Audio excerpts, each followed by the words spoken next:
The Boston Red Sox just fleeced the Milwaukee Brewers, sending a starting pitcher over to Milwaukee in exchange for their seventh overall prospect. I'm here to break down the massive trade for the Boston Red Sox on this episode of Red Sox Digest and how it's going to be a substantial move later down the line for this organization.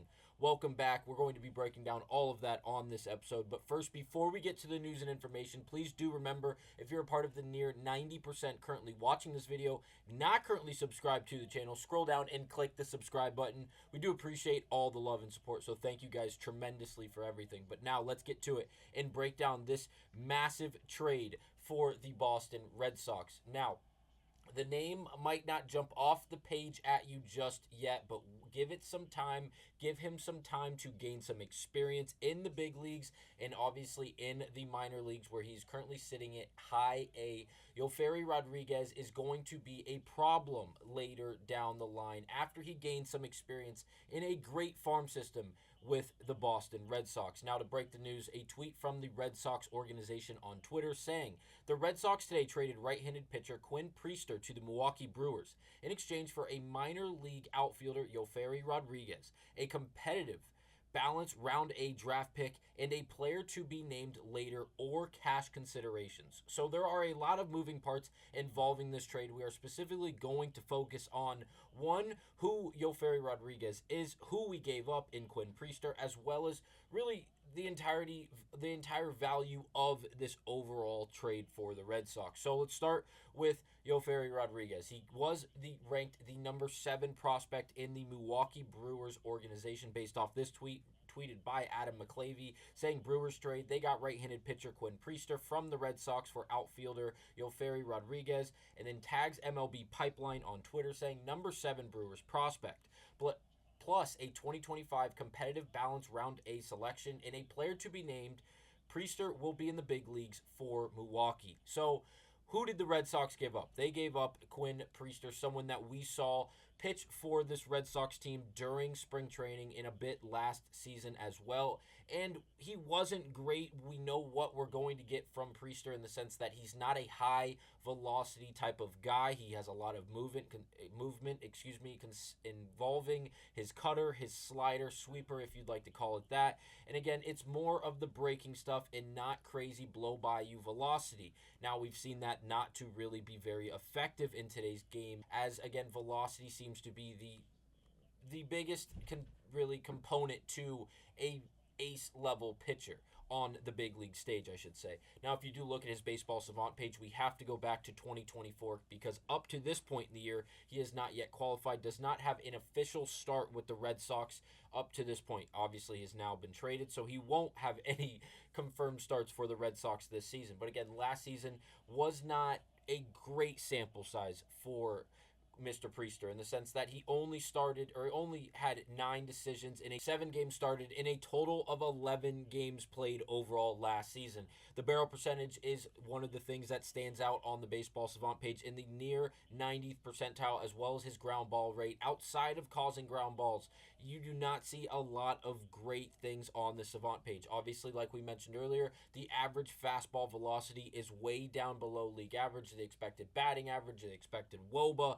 The chase rate is right above league average, league average we'll say. So that's something that is a plus, if you will, but nothing really jumping out on the page at you. The hard hit rate is way, way down in the 4th percentile of the MLB. That is obviously never going to get the job done. People are able to tattoo the baseball when they are able to time it up. And again, when you don't have crazy velocity with your pitches, that is going to be a frequent occurrence, something that we saw from Quinn Priester. Then obviously during spring training, he had the opportunity to go out there and really showcase his talent and what the Red Sox could use going forward. As we all know, you are never going to have a problem having too many arms, whether it be in the starting rotation or coming out of the bullpen as a reliever or a closer.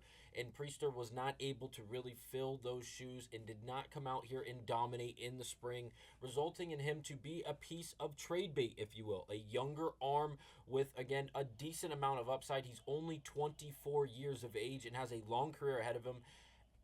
Is he going to be able to work in the big leagues? I'm not going to say no. Obviously, I would love to see someone who was with the Red Sox be able to go out there and perform, particularly with the Red Sox. That doesn't seem to be the case going forward, as he's now a Milwaukee Brewer. But to really just wrap up his spring training performances and what we were going off of in going into this season and what to expect from Quinn Priester. Again, 2 innings, and not a lot of innings being logged here in the sense of how long he was actually going into these games. And he was still finding himself getting hit around just a bit. Obviously, posting an ERA in the 6s, or excuse me, in the 8s to conclude the month of March. And then obviously sitting in the 2.5 ERA area in the first month in February. But again, that is in a total of 4 innings where he still gave up 4 hits, 1 earned run, and that coming via home run. So again, he started off the first month of February looking not too shabby, but once we got into March and he played against Pittsburgh,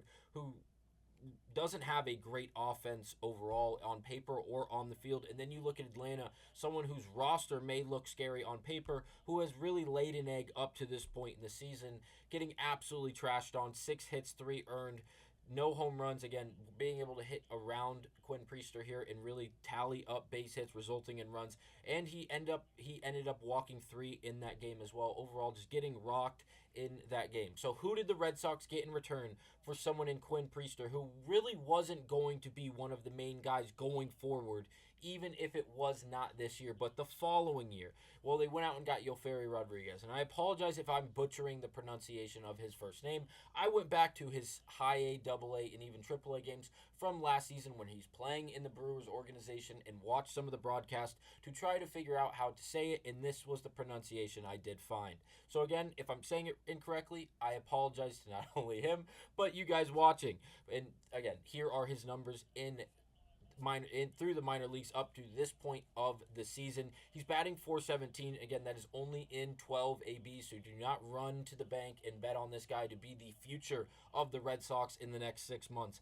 Give it a year, give it 2 seasons, 3 seasons. He's only 19 years of age, ranked as this number 7 prospect in the Brewers farm system, and now coming over to the Red Sox where he finds himself ranked 11. And now that is not a crack at his inabilities or his lack of potential. That is just due to the fact that he is now in a loaded system. Obviously, we know how the top really shapes out. Roman Anthony, the number 1 prospect in all of baseball, followed up by Christian Campbell, who's currently the starting second baseman on the Red Sox major league team. He's no longer in the minor leagues. He got the opening day start at second base for the Boston Red Sox. So obviously he has exceeded expectations and is really taking off.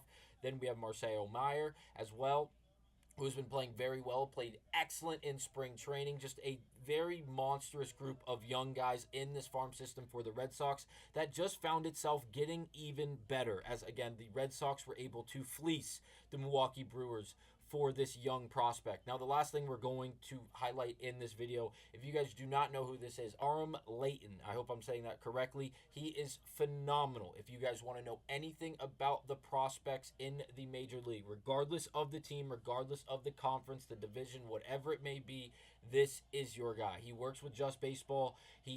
He's phenomenal. He is very good at what he does, and he's very, very informative, and he's accurate because he watches a lot of baseball, and it's particularly the younger guys in the minor leagues who are trying to find really a pathway to the big leagues, who you should be buying stock in going forward and really getting ahead of before they get to the major leagues and can make a massive print for their name on the big stage. And he goes on to say this in a tweet. I like the idea of the Brewers adding an arm like Priester, but at this price point is shocking.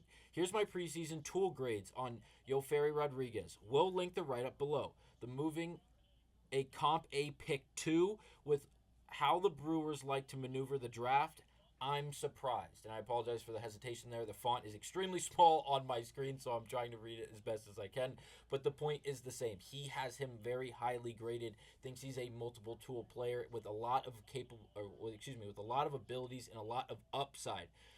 I'm very excited just to see the Red Sox be able to move someone like it in Priester, who we watched in spring not perform at a very high level, and now be able to go out there and improve their farm system and go out and acquire a young prospect with a lot of upside and a lot of ability. I think this is a massive move that is going to be huge later down the line. Again, I mentioned it earlier in this video.